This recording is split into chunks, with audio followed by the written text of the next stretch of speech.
set to rebuild the country. Akpabio spoke there for former Ghanaian President John Mahama, said the rising trend of civil unrest in Africa is a reflection of the deep disillusionment with the democratic process of the continent. Senator Akpabio and President Mahama spoke at the ongoing Nigerian Bar Association annual General Conference in Lagos, where he emphasized the critical role of legal community in Nigeria's ongoing effort to rebuild and transform the nation. Akpabio also highlighted the historic significance of the Lawyers Association and its pivotal role in shaping Nigeria's path to independence and beyond. And now over 50,000 people have taken refuge in public schools and government buildings across Jigawa State, following a devastating flood that affected 17 local government areas. The displaced persons are struggling with a severe shortage of basic necessities, with many women and children falling ill. Our correspondent Idris Jibril visited the Buji local government, one of the hardest hit areas, and now has a report. This is Gansa in Buji local government area of Jigawa State, where flood waters have submerged more than half of the town. Court sessions have been suspended and the hospitals and markets are closed, leaving the community at a standstill. You can see that everything has stopped in this community. Behind me is the court, the hospital, and then the district head house. They are all covered in water. There is no way you can go in or come out of the water because everywhere is blocked. Residents report that thousands of homes have been destroyed, leaving the town completely cut off from surrounding areas. With over 5,000 houses lost, access routes are now non-existent. Farmers in Buji local government report that their entire farmlands have been wiped out by the floods. Tragically, 3 people have died and several others have been injured as building collapsed around them. As you can see, we have lost virtually everything we planted this year. Our farmlands have been washed away, our farm produce is gone. In fact, at the moment, we don't have food to eat because I have lost everything from this flood. The Jigawa State Emergency Management Agency warns that the number of the affected individuals is likely to increase as the rain continues across the state. Even the IDPs keep on increasing because of the continued rain. Before we assumed that it is only the dam that will give us this havoc. But unfortunately, it's not the dam now, it's just the heavy downfall that is affecting that is causing the flood. Behind me is the local government secretariat of Buji in Jigawa State and the divisional police headquarters. Now, the access road has been blocked and residents are saying that an estimated 5,000 houses have been destroyed by the flood and about 3,000 farmers have lost their entire harvest this year to flood. Now, residents are calling on both the state and federal government to come to their aid as they face imminent food shortage this year. Many thanks to Idris. And now a chief vendor identified as Abdurrashid Yo in Jigawa State has allegedly killed a 20-year-old man named Hassan Gabra over accusation of stealing bread, milk, noodles, and petrol. The suspect, who resides in Sarari village in Jigawa town in Duse local government area, is said to have committed the crime on August 19, 2024. The public relations officer for Jigawa State Command, DSP Lawan Adam, confirmed the crime in a statement. He said, upon receiving the report, a standby patrol team promptly rushed to the scene, apprehended the suspect, and conveyed the victim to Rashid Teaching Hospital for immediate medical attention.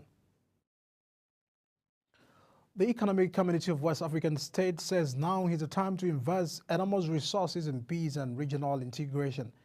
This was the position of the Commission at the joint strategy and consultation between private sector and stakeholders on peace in order to address the challenge faced by member states. Sanwó-Olúdé completes the report.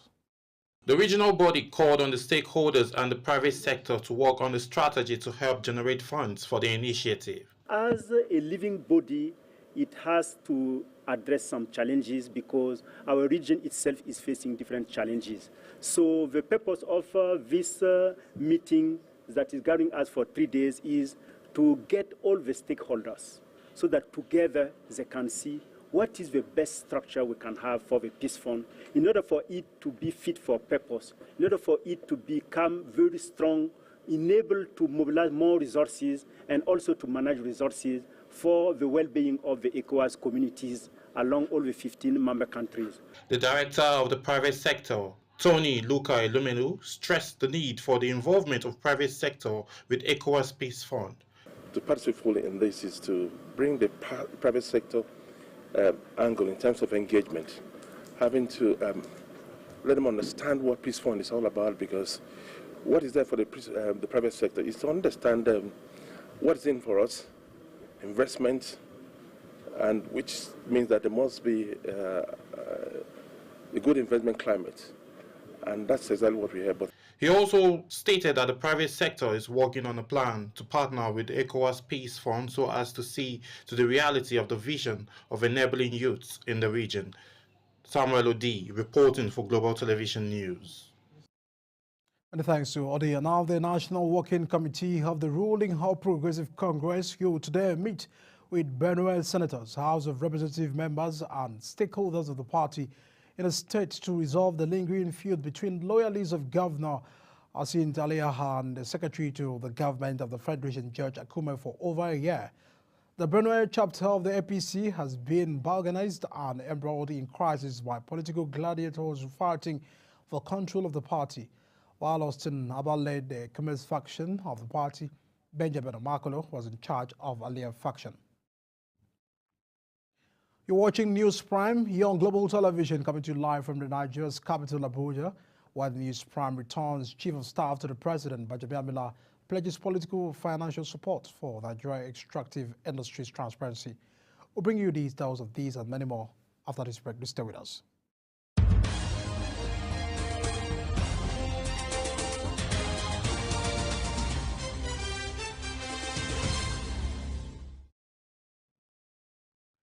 Let's begin with the business. Vice President Kashim Shettima has asserted that 80% of Nigeria's workforce will have been without a job except for the existence of micro, small, medium enterprise, MSME. Shettima made the assertion in Makurdi, Benue State capital, during the commissioning of Benue State Fashion Hub and the Benue Printing and Publishing Corporation. He said MSME is the backbone of the country's economy. It accounts for 96% of all Nigerian businesses and contribute over 45% to our economy. Without them, over 80% of Nigeria workforce would have been without job. And our report by Budget, an accountability firm, has revealed that the federal government spent 3 times its revenue in 2023, resulting in a deficit of 13.50 trillion naira. In its analysis of the 2023 fiscal account from the Office of the Accountant General of the Federation, Budget stated that the government's revenue last year was 5.99 trillion naira, while it spent 19.50 trillion naira, exceeding its income by 225%. The report showed that the revenue came from various sources, including 3.80 trillion naira from the Federation Accounts Allocation Committee, the 1.98 trillion naira from the federal government's independence revenue, and the 202.54 billion naira from the other sources. These deficits highlight the government continued drift away from fiscal responsibility as it borrows more than it earns, perpetuating a cycle of debt and financial instability. The Nigerian National Petroleum Company Limited says it has commenced shipment of liquefied natural gas cargoes to Japan and China on a delivered ex-ship basis. The company said that the move is in line with its strategic vision to a dynamic and reliable global energy supply of choice. The company's spokesperson Olufemi Sonye said in a statement that NNPC achieved the milestone through the collaboration of 2 of its downstream subsidiaries, the NNPC LNG Limited and NNPC Shipping Limited, which delivered its first LNG cargo. Anambra State Governor Professor Chukwuma Soludo says his administration has no plans to borrow any money to fund its budget. Soludo made these remarks marking the 33rd anniversary of the state creation of the Governor's Lodge in Awambia. The governor described reports claiming that the state government was planning to borrow 245 billion naira to fund the 2024 budget as follows. Away from that, the Minister of State for Petroleum Resources Gas, Ekberikbo, says the federal government will do everything it can to reduce the rising cost of liquefied petroleum gas, also known as cooking gas. Well, the minister stated these are the Decade of Gas initiative flagged the distribution of gas cylinders to about 300 women in Lagos State. The price of 1 kilogram of cooking gas, which dropped to about 1,000 naira in June and July, has now risen to 1,300 in some areas. About 198 extractive companies and government agencies have submitted information and data for ongoing nationwide reconciliation and validation of revenues in the oil, gas, and mining industry by the Nigerian Extractive Industry Transparency Initiative. The initiative acting director and head of communications and stakeholder management, Obiagoli Onara, noted that the executive secretary of the agency, Dr. Oji Bonaya, announced this in Abuja while addressing a meeting of leaders from civil society organizations involved in the extractive sector. And on the foreign scene tonight, a Chinese hospital ship has docked in Cape Town, South Africa, to bring much-needed free medical care to South African patients as part of a joint exercise between the two nations. The South Africa's Army Health Service said in a statement that the Peace Ark arrived on the country's western shores on August 22nd and will provide independent medical services for 7 consecutive days. And one of the beneficiaries spoke on a reason for using the service. Despite being the most advanced economy on the continent, South Africa grapples with widespread poverty and a high unemployment, making quality health care often inaccessible. We are also... In his first major speech since taking to office, British Prime Minister Keir Starmer says life in Britain will get worse before it gets better. Starmer, whose Labour Party was elected by a landslide on July 4th, is expected to use a speech to ramp up attacks on the legacy left by the ousted Conservatives. Another Finance Minister, Rachel Reeves, in recent days has also warned of difficult decisions over whether to cut spending or increase the taxes in our first budget on October 30. At least 60 people have been killed after a dam burst because of heavy rainfall in the war-torn Sudan. Other such operations are currently underway, but there are fears that the death toll could be even higher. After being ravaged by the 16 months of civil war, Sudan is now experiencing the torrential rains and floods that have killed thousands and forced tens of thousands from their homes. Now, away from that, a vessel suspected by the Namibian authorities to be carrying military cargo intended for Israeli use in the ongoing war in Gaza has been blocked from docking in the southern African country. Namibian Justice Minister those have told state media the ship was stopped because it had explosive material destined for Israel. This, which was set up from Vietnam, had requested permission to dock in the port of Walvis Bay before sailing north on a suspected route towards the Mediterranean via the Strait of the Gibraltar. Now, a Russian murderer who was released from prison to fight in the war in Ukraine only to then kill an elderly woman has been released a second time to return to the front. In 2022, Ivan Rosomakin was released from prison where he was serving a 14-year prison sentence for murder to join the Wagner mercenary group. He was later allowed to return home to the district in Russia's region. There he attacked and killed 85-year-old Yulia in our own house. Ukraine President Zelensky has said his troops' incursion into Russia's Kursk region is part of the victory plan that he will present to U.S. President Joe Biden next month. Speaking of the forum, President Zelensky says the success of the plan will depend on President Biden on whether the U.S. will give Ukraine what it is in their plan or not, or whether we will be free to use this plan or not.